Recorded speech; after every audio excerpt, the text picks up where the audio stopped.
ஏங்க இது என்னங்க கேள்வி? லதாவை எனக்கு ரொம்ப பிடிக்குங்க.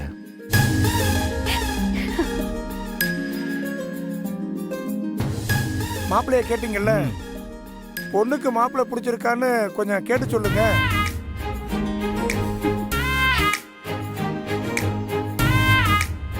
சொல்லுமா. எனக்கும் ரொம்ப பிடிக்கும்.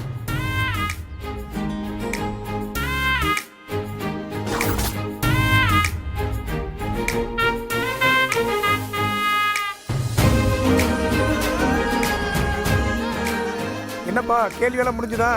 இப்பவாவது மாப்பிள்ளை உள்ள வரலாமா? இன்னும் முடியல, இன்னொரு கேள்வி இருக்கு. பொண்ணை பத்தி மாப்பிள்ள ஒரு கவிதை சொல்லுங்க.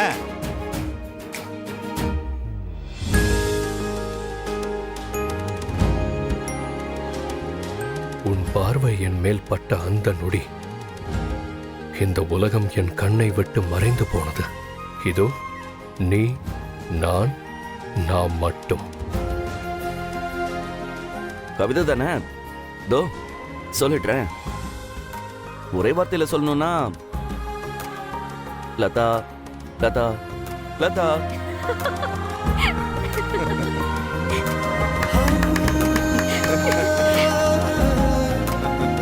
கொஞ்சம் இருங்க அம்மா, அதை கொண்டு வாமா.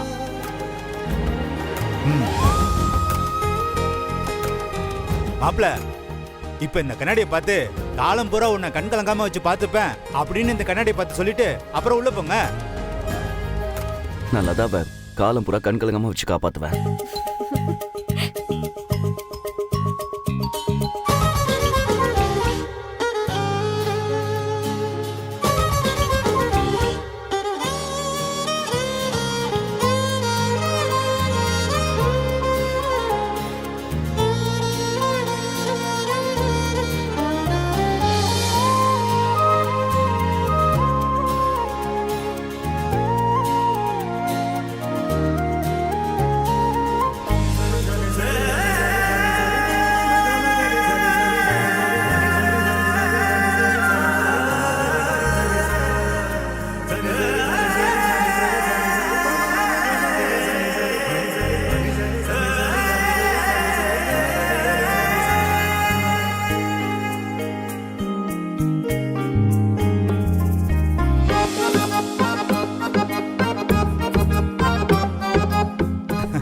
வாசல்ல நிக்க வச்சுக்கிட்டு என்ன பண்றீங்க? பொண்ணையும் மாப்பிள்ளையும் அழைச்சுக்கிட்டு உள்ள போங்க. சரி, எல்லாரும் வாங்க. சரியா? எல்லாரும் உள்ள போலாம் வாங்க. உள்ள போங்க. எல்லாரும் வாங்க. போங்க.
ஆதிய பாத்தீங்களா? இல்ல பாக்கலக்கா. இல்ல பாக்கலக்கா.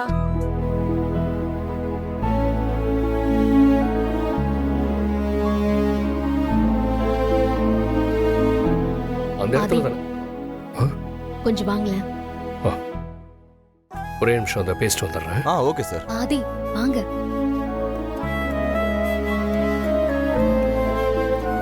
பாரதி, ஆதி என்ன அப்படியே நில்லுங்களேன், நில்லுங்க. என்ன பாரதி? ஒரே நிமிஷம், நீங்க இப்படி நில்லுங்க. ஊர் கண்ணு, உறவு கண்ணு, அந்த கண்ணு, இந்த கண்ணு, நாய் கண்ணு, நரி கண்ணு, உற்றார் கண்ணு, பெற்றார் கண்ணு, நல்ல கண்ணு, நொல்லி கண்ணு, இந்த எல்லா கண்ணும் தூள் தூளா போகட்டும். துப்புங்க ஆதி. என்ன பாக்குறீங்க? துப்புங்க.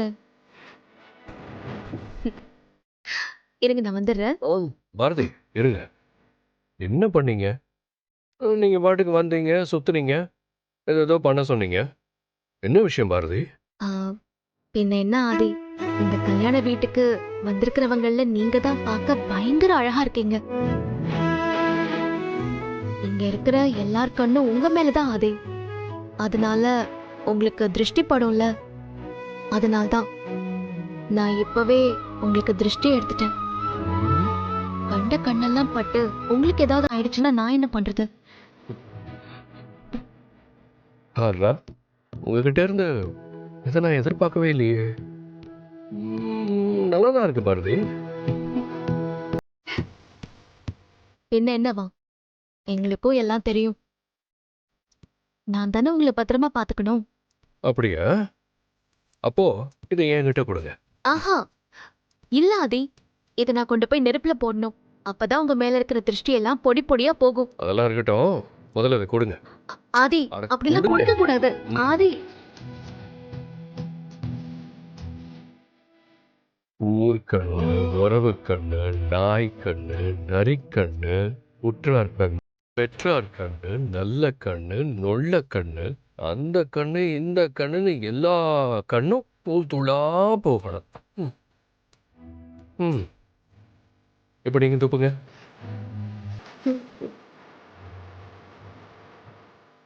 பாரதி, இங்க இருக்கிறவங்களையே நீங்க தான் செம்ம அழகு. பார்த்துக்கிட்டே இருக்கலாம் போல இருக்கு. நீங்க எப்பவுமே அழகுதான். ஆனா இன்னைக்கு இந்த புடவை, பூவு இதோட சேர்ந்து இன்னும் ஸ்பெஷலான அழகு. இந்த அழகெல்லாம் மாத்தி மாத்தி என்ன தாக்கிட்டே இருக்கு பாரதி. சோ திருஷ்டி எனக்கு மட்டும் இல்ல, என் அழகு தேவதை பாரதிக்கும் தான். சரி சரி, விட்டா நீங்க இப்படியே தான் பேசிட்டு இருப்பீங்க. அதை கொடுங்க, நான் நெருப்புல போடுறேன். நீங்க இங்கே இருங்க.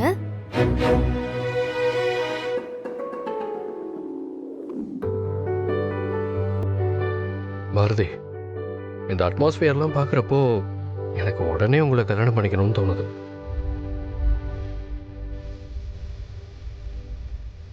போங்க ஆதி, எனக்கு சீரியஸா நீங்க இப்ப பேசுறதுக்கு என்ன ரியாக்ட் பண்றதுனே தெரியல. இது என்னங்க பதில்?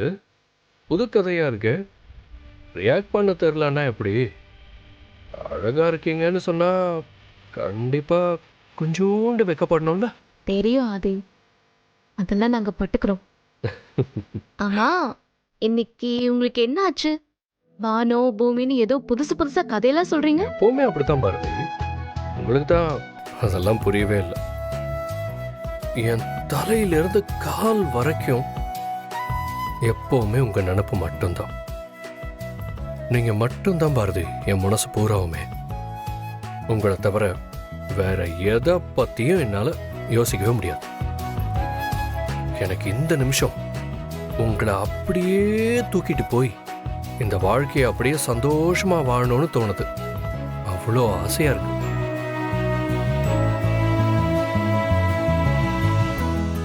எனக்கும் தான் ஆதி.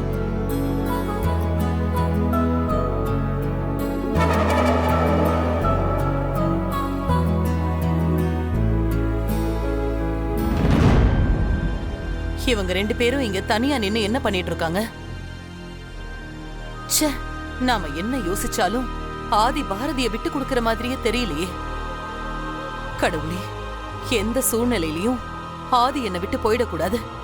அது மட்டும் நடந்துடவே கூடாது.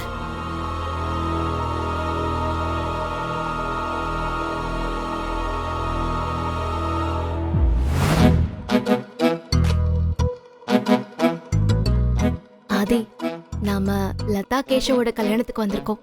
நிறைய வேலை இருக்குல்ல. இப்ப நம்ம வேலையவே பார்த்துட்டு இருந்தா கல்யாண வேலையெல்லாம் யாரு பாப்பா? ஆதி, ஒரு நிமிஷம்.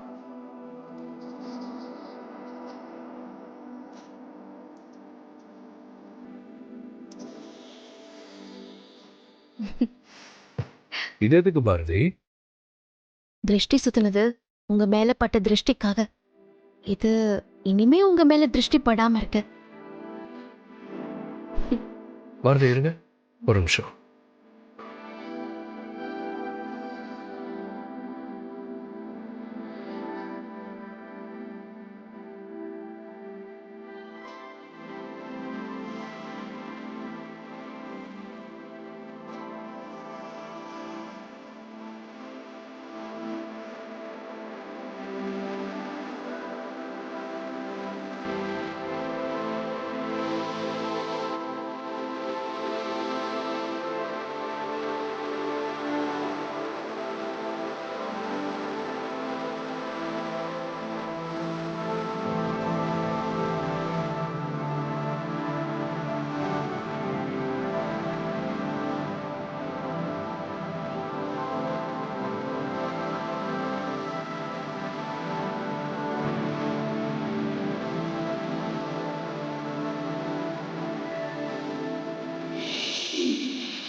சார் நீங்கள் ஆர்டர் பண்ண பொருளை வந்துச்சுங்க சார். எங்கே இறக்கணும்னு சொல்லுங்கள் சார், நாங்கள் இறக்கி வச்சிடுறேன். சமையல் ஆளுங்க வந்துட்டாங்க சார். செல்வி. அண்ணே ஆ. நீங்க போய் அதெல்லாம் பார்த்து சரி சரி. எங்க இறக்கி வைக்கணுமோ இறக்கி வைக்க சொல்லுங்க. வாப்பா வாப்பா போங்க. Okay sir.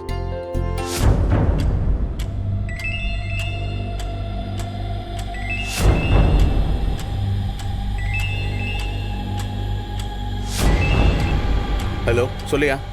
சார் உங்க மச்சான் துறையை காணும் சார். யோ என்னையா சொல்ற? ஆமாம் சார். நீங்கள் கையெழுத்து போட வருவாருன்னு சொன்னீங்க. கையெழுத்து போடவும் வரல. ஃபோன் பண்ணால் ஃபோனும் எடுக்கல சார். நீங்கள் சொன்ன இடத்துல போய் பார்த்தேன், அங்கேயும் காணும் சார். யோ நான் என்னன்னு விசாரிச்சுட்டு உனக்கு ஃபோன் பண்றேன். அது வரைக்கும் இந்த விஷயம் யாருக்கும் தெரியாம பார்த்துக்கோ. சரிங்க சார். போன வை. எங்க போய் தொலைஞ்சான்னு தெரியலையே.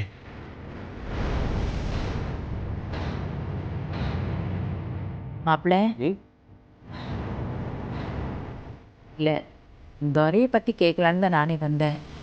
ஆமாம், துரை எங்கே இருக்கான், எப்படி இருக்கான், நல்லா இருக்கானா மாப்பிள்ள? வீடு எடுத்து வச்சதா சொன்னீங்களே, அதான் என்னாச்சுன்னு நல்லா பெத்து வச்சிருக்கீங்க பாருங்க பையனை. அவனை சொல்லணும். அவன் பிரச்சனையில மாட்டிக்கிட்டு தான் நானும் முழிச்சுக்கிட்டு இருக்கேன். அவனை வெளியே எடுத்த பாருங்க. என் காலில் கிடக்கிறத எடுத்து நானே என்ன அடிச்சுக்கணும். என்னாச்சு மாப்பிள்ள? ஏன் இவ்வளோ கோவமா இருக்கீங்க? ஏதாச்சும் பிரச்சனையா? கோவப்படாம பின்ன என்ன கொஞ்சம் சொல்றீங்களா அத்தை? உங்க பையன் என்ன காரியம் பண்ணி வச்சிருக்கான் தெரியுமா? அவனை வெளியே எடுத்து ஒரு தனி வீடு பார்த்து வச்சு காலையில ஸ்டேஷனுக்கு போய் சைன் போடுறான்னு சொல்லிட்டு வந்தேன். பேசாம சொன்னதை பண்ண வேண்டியதானே? அவன் ஸ்டேஷனுக்கே போல.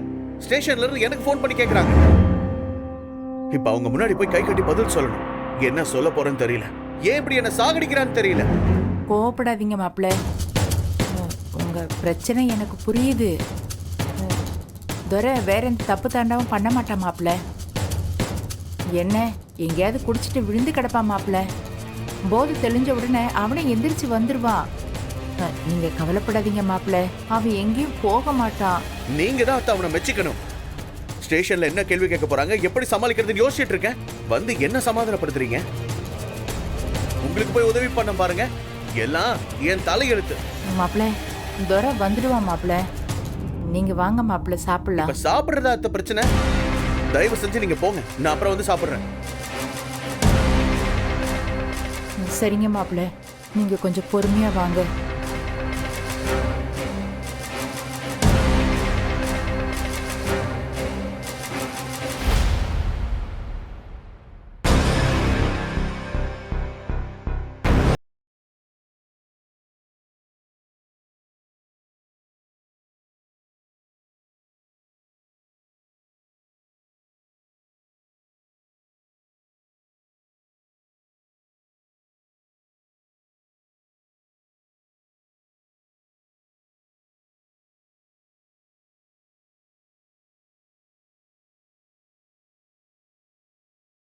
சரி.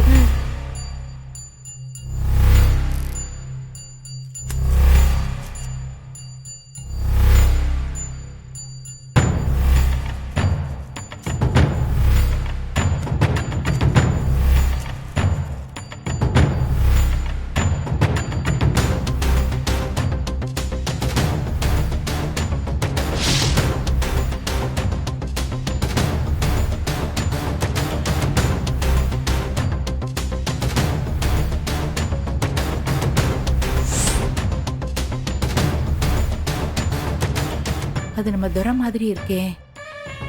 அவன் எதுக்கு இங்க வந்தான்? மாப்பிள்ளை இப்பதானே அவனை காணும்னு சொன்னாரு.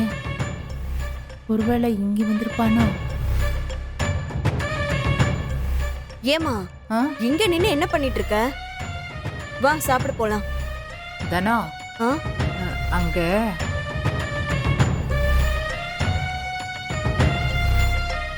மாப்பிள்ளை துரையை காணும்னு சொன்னாரு.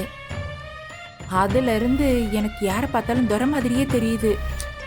என்னம்மா அரண்டவன் கண்ணுக்கு இருட்ட பார்த்த பேய்ங்கிற மாதிரி. நீ வேற தோரை வந்து இங்க என்ன பண்ண போறான்? நீ யாரையோ பார்த்துட்டு உளராத. வாமா போலாம். மா என்னம்மா வாமா.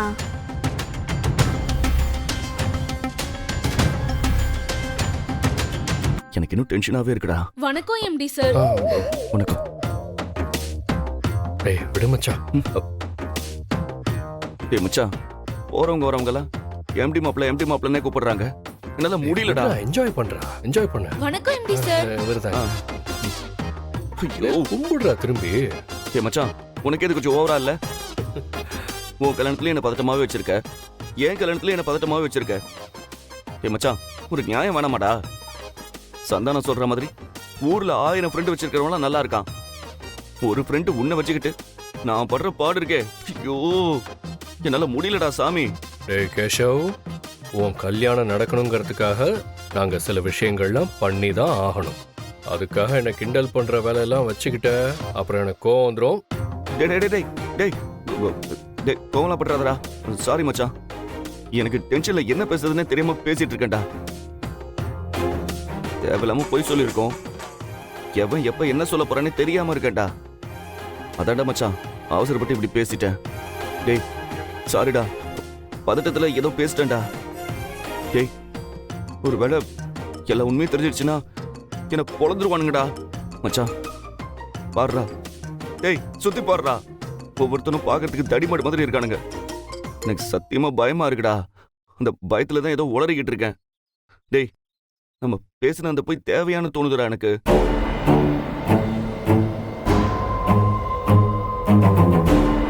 உனக்கு உண்மை வேணுமா லதா வேணுமா?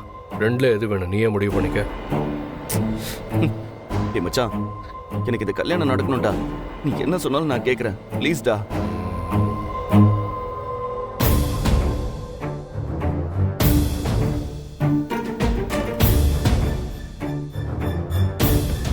டேய் உங்க பாடுறா, இப்ப கூட அந்த தடி நம்மள தாண்டா குறுகுறுன்னு உத்து பார்த்துட்டு இருக்கான்.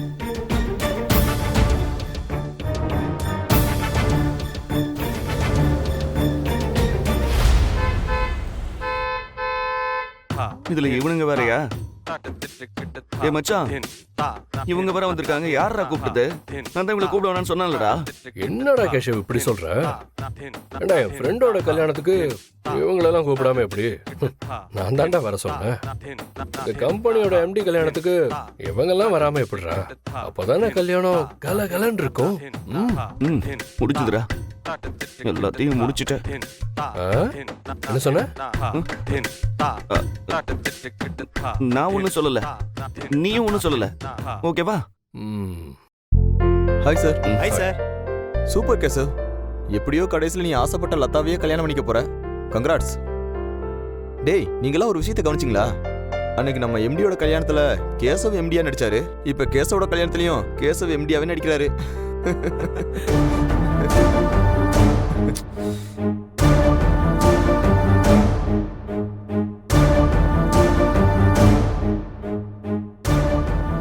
நம்ம எல்லாருமே அன்னைக்கு கேஷவ பார்த்து எவ்வளவு பெருமையா பேசணும். என்னடா எம்டி ஒரு ஸ்டாஃபோட கல்யாணத்துல இவ்வளவு வேலை பார்க்கறாரேன்னு. ஆதி சார், நீங்களும் உங்க ஃப்ரெண்டுக்காக ஒரு சாதாரண ஸ்டாஃபா கேஷவோட கல்யாணத்துல நிக்கிறீங்க. நீங்க ரொம்ப கிரேட் சார்.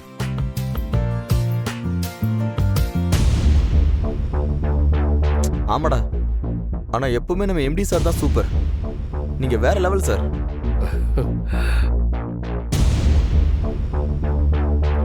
உங்க கல்யாணத்துலயும் நீங்க யாருனே காட்டிக்கல, இங்கேயும் அதே மெயின்டைன் பண்றீங்களே. நீங்க பெரிய ஆள் சார். உங்களை மாதிரி ஒரு ஜென்டில்மேனை நாங்க பார்த்ததே இல்லை சார்.